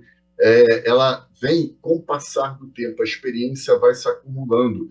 Então, é muito importante, desde jovem, a gente já ir trabalhando isso, trabalhando com exercício físico, por exemplo, trabalhando nossa saúde em todos os aspectos. Porque quando a gente chega e enfrenta um desafio físico, por exemplo, a gente já vai estar muito mais preparado para enfrentar e não vai precisar da ajuda dos outros, né, que muitas vezes são bem-vindas, né, a intenção é positiva, mas no dia a dia ela ofusca um pouco a nossa presença, né, a presença dos mais velhos naquela situação. Então, Mauro, no dia a dia, né, em casa, tô lá, moro com a avó, moro com o vô, e aí às vezes é inconsciente, né? A gente nem percebe que está fazendo aí algo que não é bom para eles, mas aí no quesito proteção, né? Não, vó, cuidado com a escada, a senhora pode cair, né? Não, a avó quer ir à padaria? Não, vó, pode deixar que eu vou. Ou então eu vou com a senhora, pega no braço da avó e aí ajuda a avó a atravessar a rua. Até que ponto isso é benéfico? Isso falando para o pessoal que está em casa, para o pessoal que tem ali a avó, o vô, que está ali do lado, né? Às vezes a avó vai levantar para ir ao banheiro, vó, cuidado porque a senhora pode cair. Mas quem disse que a avó pode cair? Aí são alguns aspectos, né, que são interessantes nessa abordagem. O primeiro é tanto a família como a própria pessoa mais idosa, ela ter consciência se aquilo realmente é um perigo ou não, né? Isso é fundamental. E não sendo um perigo, ela pode fazer sozinha se ela tiver condições físicas, por exemplo, mentais, emocionais, de fazer também. Então, deixar essa liberdade maior. Deixar que a pessoa consiga exercitar, porque é muito gratificante quando você consegue realizar aquela função. Isso é incrível para o bem-estar daquela pessoa. Ela pode frequentar uma academia de ginástica, por exemplo, né? Ela pode ir ao supermercado e ela tem a autonomia de fazer escolhas, e para ela isso mentalmente é muito incrível. Um outro aspecto que é paralelo a esse é a mudança da cidade, especificamente. O que eu estou me referindo? A calçadas, por exemplo. Né? Se ela vai sair sozinha, qual é o perigo dela sair sozinha, além, claro, da segurança nas grandes capitais? Eu estou falando da calçada. A calçada ela é responsável por um número imenso de quedas. E a queda propicia que essa pessoa vá para o hospital. E no hospital tem infecções hospitalares. Tem todo um questionamento lá. E aí entra em outro tipo de abordagem. Ou seja, a prefeitura daquela cidade tem que estar ciente disso. E quando a gente fala de conserto, ou pelo menos uma calçada mais adequada, a gente não está falando só de pessoas mais velhas, de pessoas que têm deficiência física, por exemplo, que andam com cadeira de rodas, que são cadeiras. Tudo isso aqui faz parte do contexto de beneficiar um grupo, também vai beneficiar os outros grupos. E pessoas também que não têm nada, né, nenhum grau de deficiência física, nem que são jovens, por exemplo, também vão se sentir beneficiados com aquela atitude da prefeitura. Então, na realidade, a gente tem que pensar na sociedade como um todo, pensando também na longevidade, pensando em como as pessoas podem ter um ambiente mais seguro, um ambiente mais saudável em todos os seus aspectos. Isso vai trazer felicidade e longevidade, que rima também com a palavra idade embutida dentro dessas palavrinhas também. Né? Felicidade também é outra, né? A gente começar a rimar. Verdade. Então, essa questão de calçadas, acessibilidade, na verdade, seria as políticas públicas, né, que são necessárias aí para toda e qualquer cidade, para que a pessoa idosa se sinta um pouco mais à vontade e mais segura para poder caminhar e fazer as suas atividades. Bom, segundo o relatório produzido pela Organização Mundial de Saúde em 2022, é chamado de Relatório Mundial sobre o Idadismo. Uma em cada 2 pessoas já sofreu ações discriminatórias simplesmente pelo fator da idade. Agora eu te pergunto, Mauro, como a cultura do desmerecimento, né? Como essa cultura ela pode mudar? Qual que é o início de tudo? Da onde a gente deve começar? Porque isso é algo que já está enraizado, é algo que vem lá de trás e a gente está aprendendo uma outra forma de lidar, né, com a situação, até porque o Brasil está envelhecendo cada vez mais. Então a gente precisa de se adaptar também. Então como mudar essa cultura? É fantástico você perguntar isso, porque a gente tem que ter ações prementes, ações que sejam implementadas de maneira mais urgente possível, exatamente para reverter esse processo. Porque qualquer tipo de ação que a gente vai implementar, ela requer um tempo. Então, a mudança é cultural, a mudança ela é física, muitas vezes, no caso da calçada, né? Tem que ter uma verba para poder aplicar nela, e tudo isso faz parte de um contexto de conscientização. Então, para mim, há 2 caminhos paralelos. O primeiro é inserir na educação mais básica conceitos como preconceito etário, como solidariedade, como discriminação. Todas essas terminologias têm que ser aprofundadas. E quando a gente fala de uma criança, quando a gente fala da palavra respeito, isso vai crescendo com ela e ela vai conseguindo influenciar também outras gerações mais velhas que às vezes não estão acostumados com aquele movimento. Então, primeiro, conscientização e educação, professores e crianças. Por outro lado, o mundo corporativo, que já está embutido, né, de algumas ações para várias outras diversidades, né, e todas elas são igualmente importantes, a gente tem que tornar também enfática a diversidade etária. Por quê? Porque todos nós estamos envelhecendo na medida em que a gente nasce. E todos nós temos todos os tipos de diversidade embutidas na gente. Então, se a gente tem determinada idade, a gente pode ver se tem diversidade de gênero, tem diversidade de raça, tem outros tipos de diversidade de vidas. Então, vamos juntar tudo isso, que a gente chama de interseccionalidade. Então, o que a gente quer construir em conjunto? Uma sociedade que seja plural, que seja inclusiva, que seja diversa, uma sociedade que tenha respeito acima de tudo. E se a gente tem um trabalho ainda muito gradativo na educação básica, a gente precisa complementar esse trabalho para tentar acelerar no mundo corporativo. Eu faço muitas palestras em grandes empresas, eu faço muitas ações que promovem a integração entre as 4, quase 5 gerações do mercado de trabalho. Então, na hora que a gente consegue promover essa integração que seja harmônica e genuína, a gente consegue fortalecer esses laços. E fortalecendo de maneira natural isso, a gente tem já um viés do preconceito muito mais minimizado.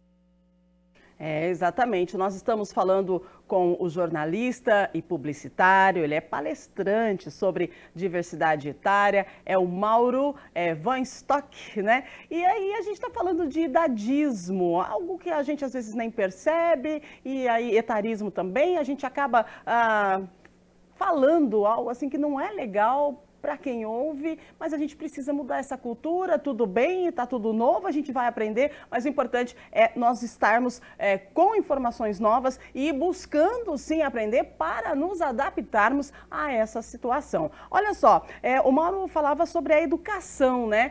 Eu tirei uma informação aqui bem pertinente. Nos Estados Unidos, mais precisamente em Brooklyn, são promovidas para estudantes do ensino médio de 13 escolas uma iniciativa que ainda está em fase piloto, mas é desenvolvida em parceria com departamentos de educação e do envelhecimento dos Estados Unidos. Então, isso é importante porque está na base. Como você disse, eu vou te perguntar novamente para a gente poder afirmar bem. Você acredita que as aulas desse tema, né, sobre o envelhecimento, sobre o etarismo, sobre o idadismo, deveriam ser inseridas na base educacional, lá na base, lá embaixo mesmo, para as crianças já crescerem sabendo como se comportar diante de tudo isso que está acontecendo? Exatamente. O caminho quase que obrigatório e irreversível é justamente esse. A gente tem que dar conhecimento, esse aprendizado sobre tecnologias novas, sobre o novo mundo que a gente está vivenciando, né, com isso. Não é só ficar na tecnologia, né, tentando avançar nessa linha. Tem vários outros aspectos comportamentais, soft skills, né, comportamentais, que a gente precisa trazer para esse ambiente educacional. Né? A criança precisa perceber a economia doméstica, por exemplo, precisa ter ideias de discriminação, como é que isso funciona, precisa ter solidariedade. Tantos aspectos que a gente lida nesse nosso dia a dia, que a gente precisa trazer para o conhecimento delas. Então, é um caminho que eu vejo como incrível para a gente poder mudar esse tipo de mentalidade.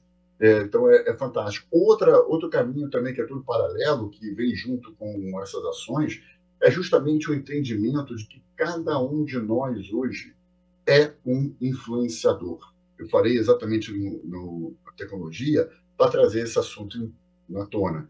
Então, vocês fazem um trabalho fantástico, né, na Câmara, trazendo esse tipo de conteúdo. Só que você é particularmente uma influenciadora. Eu sou um influenciador. Qualquer um que esteja nos ouvindo também é um influenciador, independente da quantidade de seguidores que tem.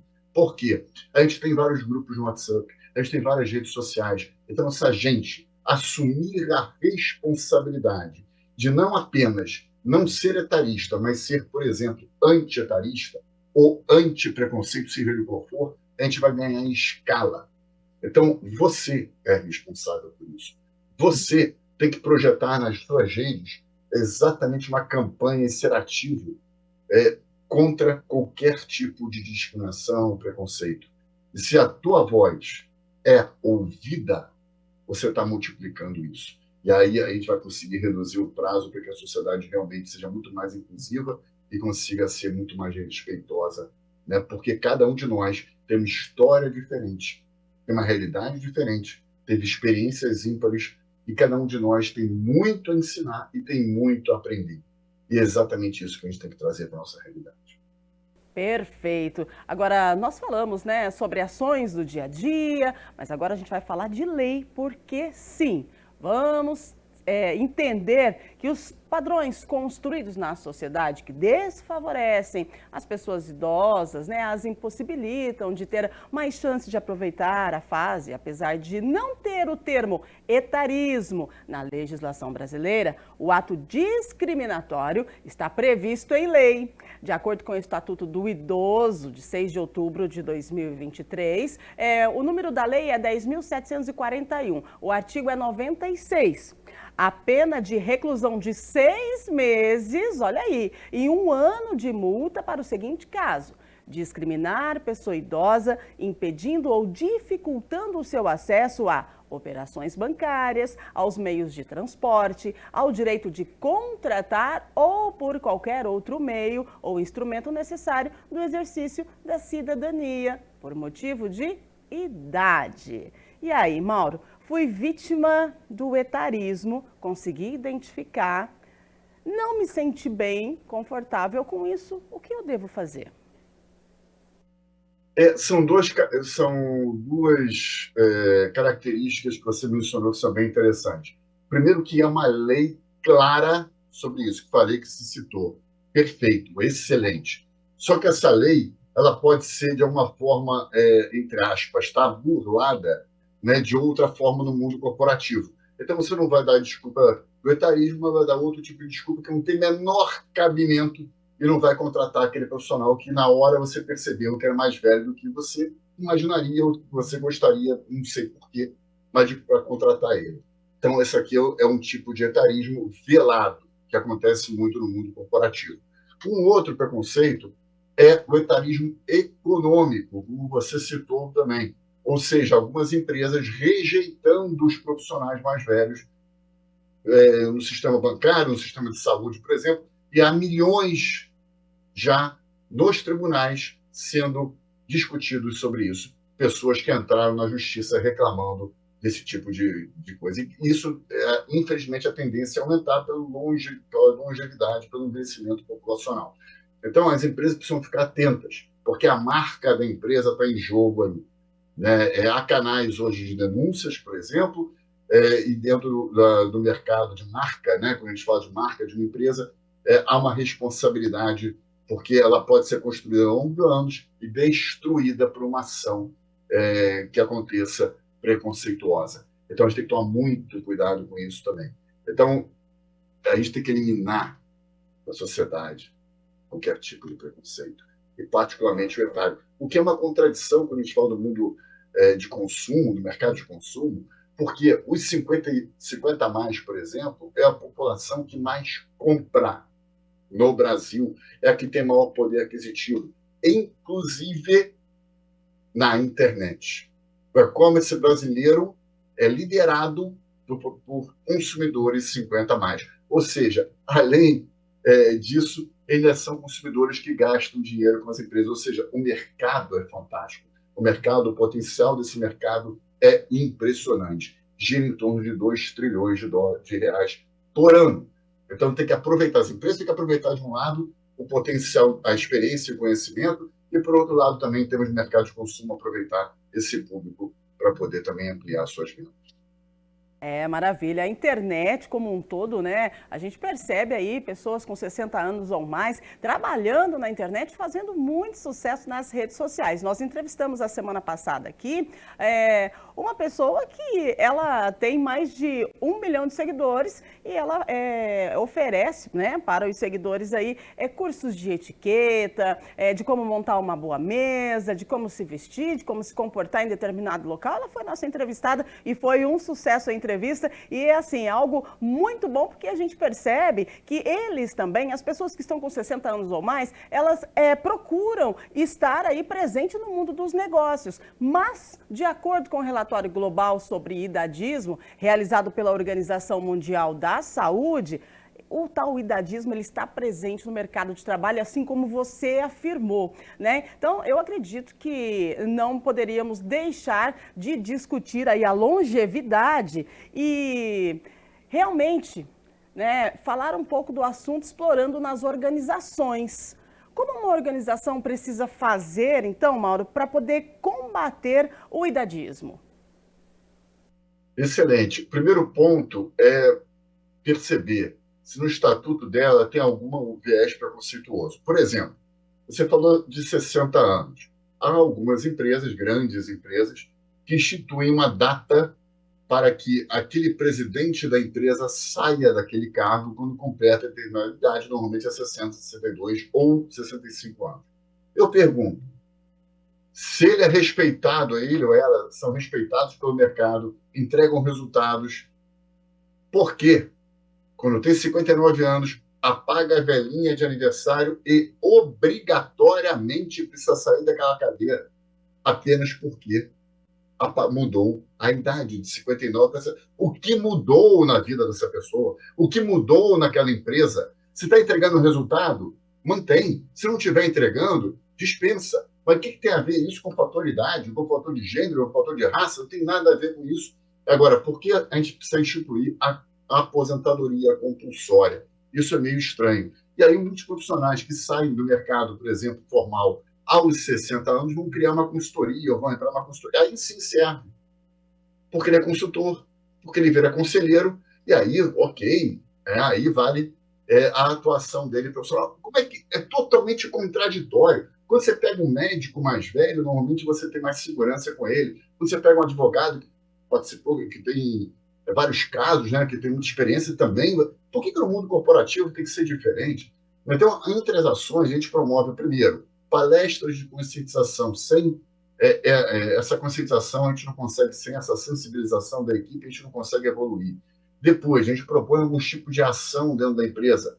Exemplo, hackathons. Hackathons são maratonas de empreendedorismo, em que grupos são divididos, e cada grupo, um dos grupos tem o máximo de diversidade dentro dele, inclusive a etária. Então, na medida em que eles se reúnem, eles discutam soluções viáveis e reais para aquele universo corporativo, isso também pode ser aplicado, por exemplo, em cidades, né? Trazer os moradores para dentro daquele ambiente, né? E promover essa integração.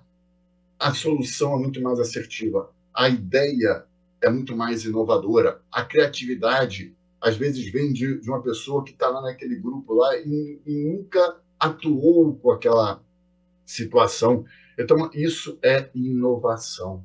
As cidades, as empresas que quiserem inovar vão ter que promover a integração geracional. Não tem outro caminho. Essa integração está comprovado por mais e mais pesquisas. Toda hora sai uma pesquisa comprovando isso, que a integração ela gera maior produtividade para a empresa, gera maior diversidade na empresa e, no final das contas, ela gera também muito mais lucratividade. Então, por que não? Então, esse caminho não só é institucional e não pode ser midiático, estou falando institucional de marca empregadora, real, como também traz lucros para a empresa.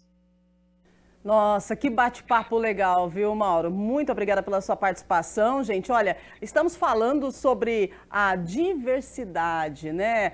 Olha só, você que tem aí a avó, o vô, presta atenção. Será mesmo que a avó não pode sair e dar uma caminhada? Será que ela não gostaria de caminhar sozinha? Claro, se tiver a possibilidade, né? Se a calçada estiver em boas condições, será que ela não gostaria de tomar um ar e sentir a liberdade? Ou será que você, quando estiver na idade dela, ela vai gostar de ficar, né, assim, à disposição de que alguém venha, pegue você e leve para dar uma caminhada, leve para dar uma passeada. É importante a gente falar sobre isso e eu gostaria que você compartilhasse a edição de hoje, né, para a gente aprender, todo mundo junto, a fazer a transformação dentre tantas outras coisas que a sociedade precisa, a gente transformar um pouquinho essa parte, né? Todos estamos envelhecendo, e envelhecer é natural, envelhecer é normal, envelhecer é bom e todas as fases da vida têm o lado bom e todos nós precisamos de respeito e podemos ser o que a gente quiser. Não é isso, Mauro? Quero agradecer você por contribuir e compartilhar com a gente informações tão preciosas.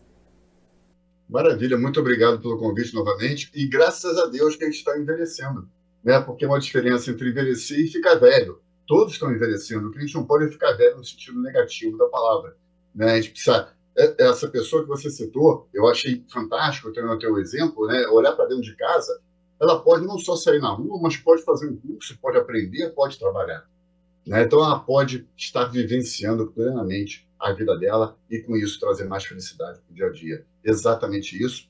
E eu fico à disposição de todos para continuar essa conversa quando vocês quiserem.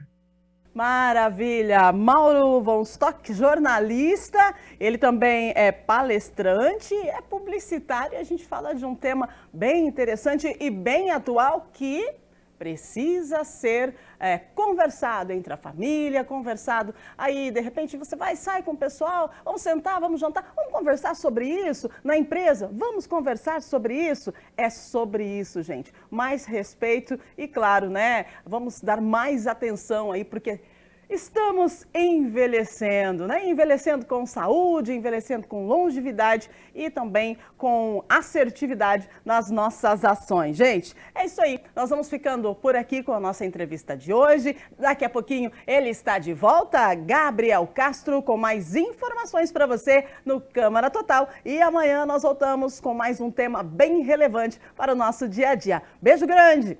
Fique bem, já já Gabriel está de volta contigo.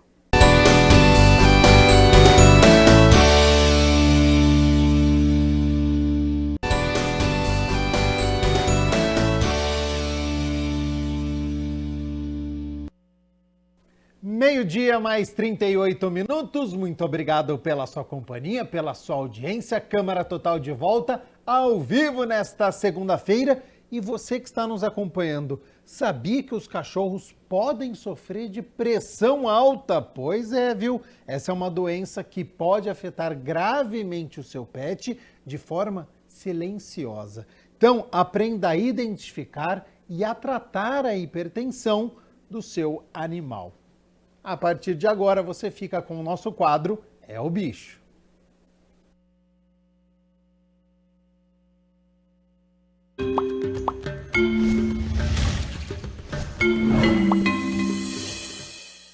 Mel é uma Yorkshire de 13 anos, bem tranquila, mas que começou a apresentar um comportamento preocupante que levou a Ariane, médica veterinária, descobrir que ela é hipertensa. Isso mesmo, você sabia que o seu animalzinho, assim como a Mel, pode sofrer com a hipertensão arterial? A doutora notou que a Mel estava estranha e teve um início súbito de confusão mental, andar em círculos. Ela fez uma crise, a gente estava preparando para limpar o tártaro, e ela fez uma crise hipertensiva, ela chegou a ter déficit neurológico, ela não parava mais de pé, ela andava de lado, ela ficou cega. A pressão arterial dos pets é idêntica à nossa. Por isso, o animal precisa de acompanhamento e também tomar remédios para conseguir manter a saúde equilibrada. Ao contrário da Mel, a maioria dos casos são mais difíceis de identificar, porque não existem sinais óbvios indicando a pressão alta, além da cegueira repentina que, se não for tratada, pode levar à perda da visão permanentemente. A gente pensa nas causas, né?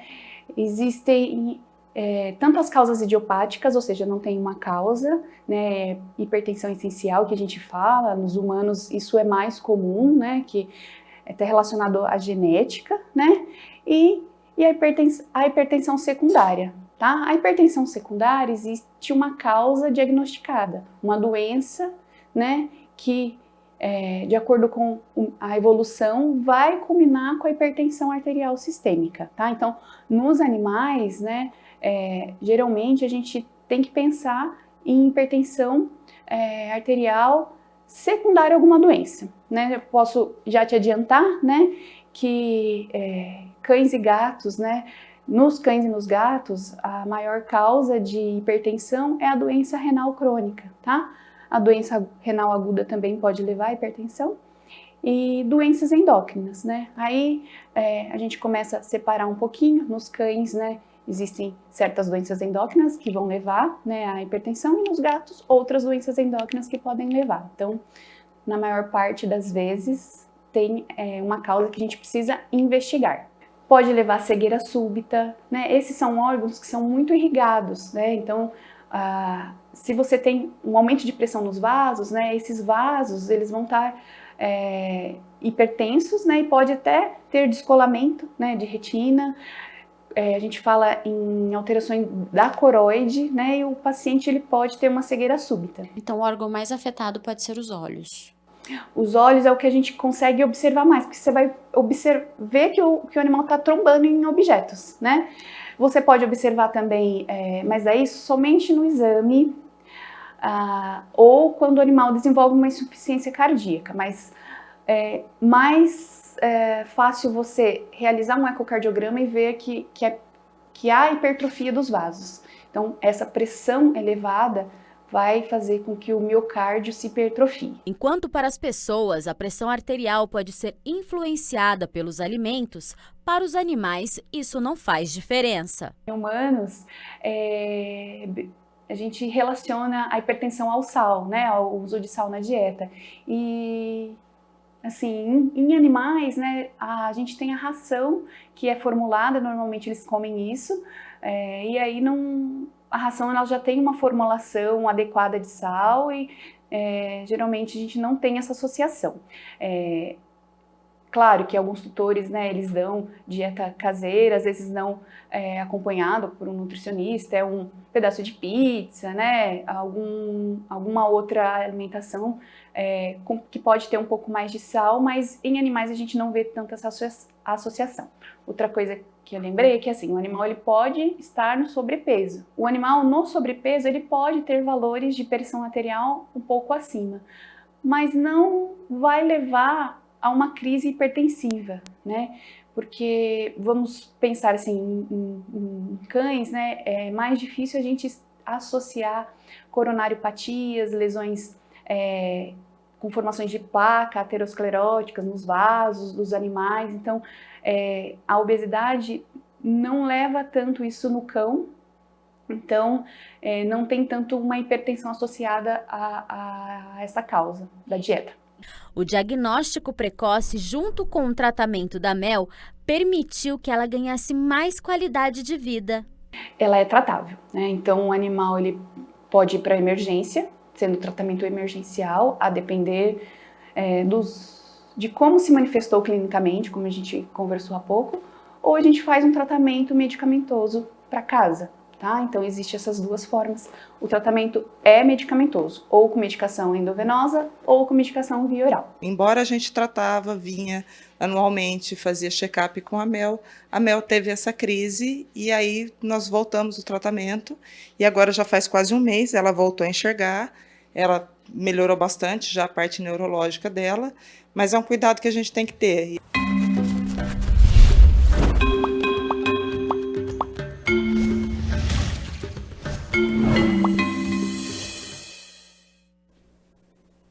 Com a proposta de desenvolver o pensamento lógico por meio da programação de computadores, além de estimular as habilidades sociais, desde 2015, a Escola Municipal de Ensino Fundamental Correia de Melo promove o curso de robótica. E é o tema de hoje do nosso quadro que está sempre de olho na educação.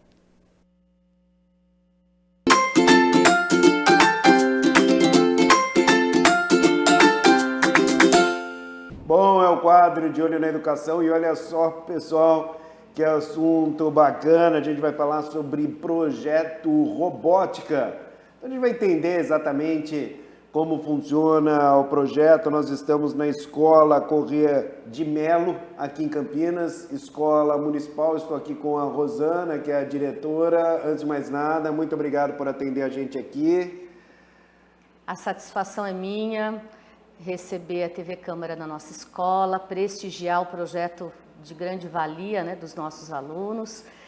Eu sou diretora dessa unidade educacional há 15 anos. É uma escola que eu me apaixonei e a MF Corrêa de Melo é uma escola municipal de ensino fundamental. Nós atendemos alunos do 1º ao 9º ano. Hoje temos aproximadamente 720 alunos, 25 turmas, aproximadamente 45 professores e atendemos a essa comunidade nesse local há 47 anos. E como que é o Projeto Robótica? O Projeto Robótica é um projeto que nos enche de orgulho e satisfação. É um projeto que envolve, a princípio, os alunos dos 8º e 9º anos, onde eles têm aulas de robótica no contraturno, montagem, programação, desenvolvem projetos. E, como eu disse, a princípio de 8º e 9º ano, porque durante o ano e numa culminância final, que acontece geralmente no mês de outubro, os nossos alunos da robótica apresentam o projeto com oficinas, com muita dinâmica, com muitos desafios, né, batalhas de robôs para todos os outros alunos da escola. Então é um projeto que, além de gerar essa apresentação, essa culminância, também recebe visitantes de vários lugares, de vários setores de Campinas, tanto setores educacionais, quanto outros setores que vêm conhecer o projeto aqui dos alunos. E é um projeto que permite o trabalho em equipe, isso é totalmente importante para a gente. É um trabalho que coloca o nosso aluno como protagonista, como desafios onde ele vai solucionar problemas. Com base em teorias, eles vão solucionar problemas, com base em estimativas e trazendo a tecnologia como aliada aí, do homem. Como surgiu essa ideia? Essa ideia ela nasce em 2015. A escola, a princípio, ganha 2 kits e, claro, que teve a início uma professora, né, a professora Ângela Fernandes, que na época era professora de inglês. Nossa, hoje ela é uma colaboradora do projeto. Ela adota, ela pega essa ideia, ela compra essa ideia e aí nós vamos construindo esse projeto e hoje ele é parte do projeto pedagógico da escola. E como você observou hoje, serviu de inspiração para a Secretaria Municipal de Educação de Campinas a levar esse projeto para outras escolas. Bom, isso certamente é um baita reconhecimento, né? Eu acho que é o maior prêmio de todos. Ouvir de alguém que está, no caso, representando a Prefeitura, a Secretaria de Educação, que esse projeto ele serve de inspiração para outras escolas, inclusive para escolas, né, de ensino médio também, foi dito isso aqui. Como que você vê isso, né? Eu acho que essa é certamente a maior premiação, o maior prêmio que vocês poderiam ter, né? Eu penso assim, tudo que nasce com as pessoas é um sonho. E o ideal é a alma de uma realização. E eu sempre tive um ideal. Quando eu me transformei numa gestora de escola pública, eu tinha um ideal de trazer para a escola pública, escola periférica, uma escola de qualidade. E isso foi um sonho construído na coletividade. Eu tenho uma equipe gestora e uma equipe de professores que também entraram nesse meu ideal, nesse meu sonho.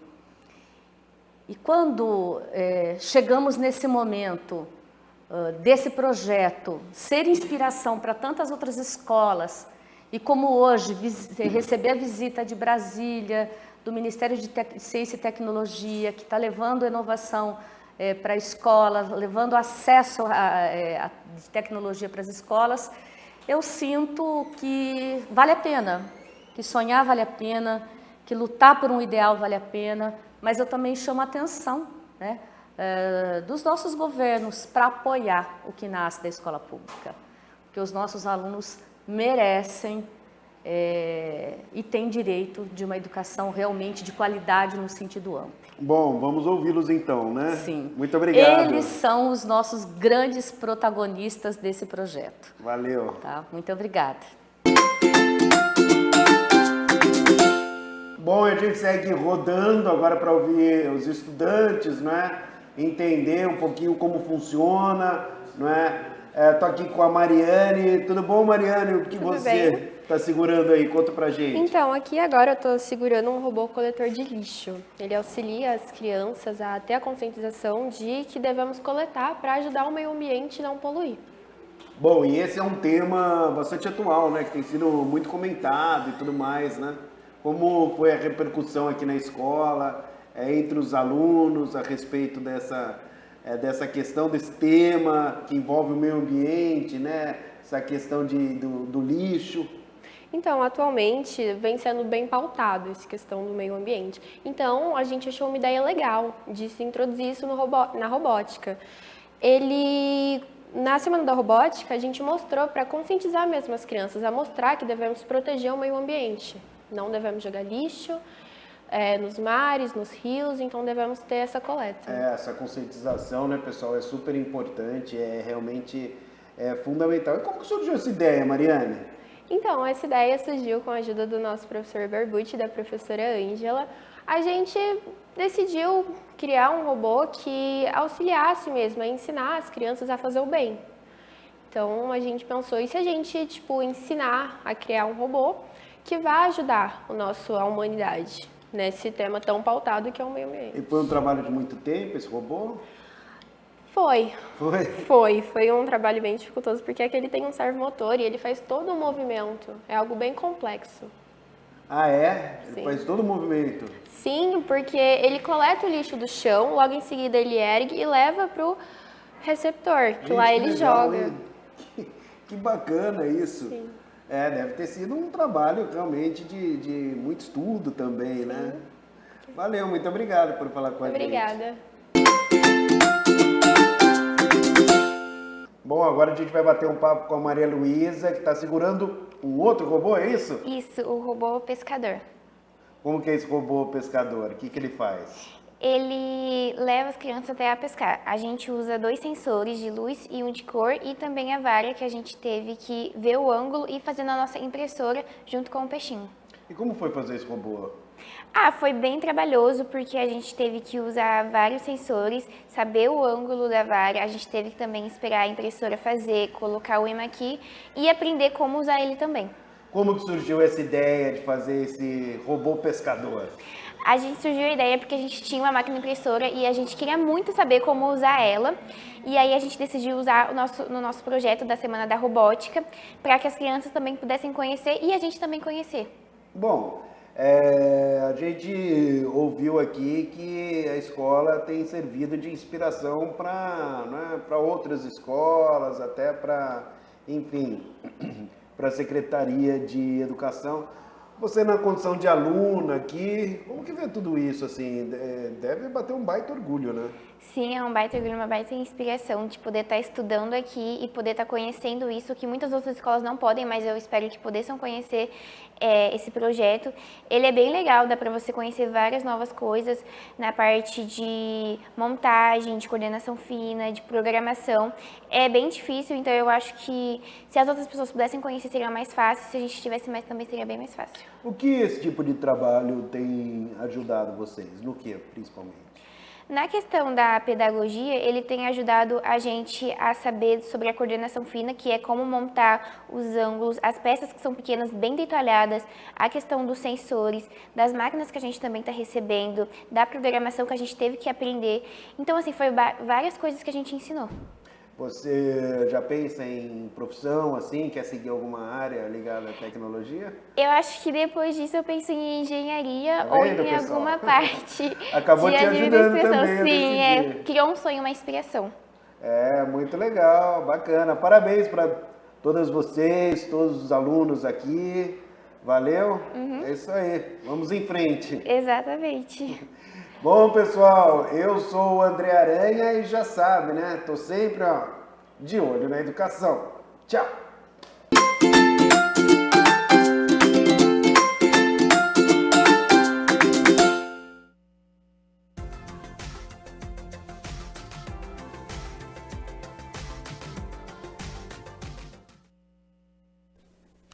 Hoje amanheceu nublado, mas ao longo do dia o tempo foi abrindo e agora o sol aparece e faz calor. Para amanhã, terça-feira, segue essa tendência do sol aparecendo entre muitas nuvens. E o calor? Ele continua, olha só. As temperaturas já estão aqui na minha tela, então para amanhã, terça-feira, 16 de janeiro, é a terceira semana de 2024, mínima de 23 graus, portanto já é uma mínima elevada para este verão. Ao longo do dia a temperatura sobe, podendo chegar aos 33 graus aqui na cidade de Campinas.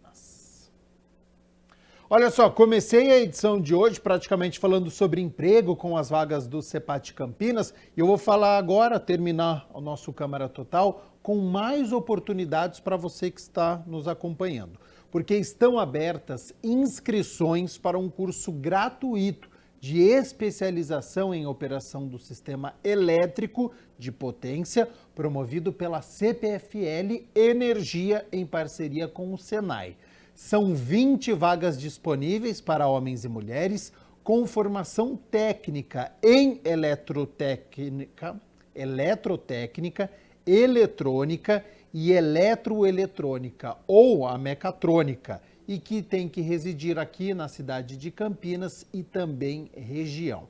As inscrições vão até 16 de fevereiro e tem que ser feita por meio do site www.grupocpfl.com.br/rh/escolas-de-operadores.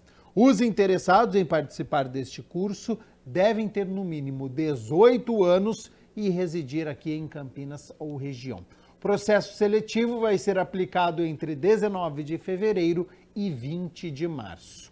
Aos selecionados, as aulas vão ser realizadas em formato híbrido entre março e agosto de 2024 e ministradas na sede do Senai, no Roberto Mangi, localizado no bairro São Bernardo, aqui na cidade de Campinas. Período das aulas, 25 de março até 29 de agosto. Oportunidade, então, para você se qualificar. 13h em ponto, o Câmara Total fica por aqui. Muito obrigado pela sua companhia, pela sua audiência. Semana começando e eu te espero amanhã na terça-feira, às 11 horas da manhã, ao vivo, hein? Até lá. Tchau, tchau.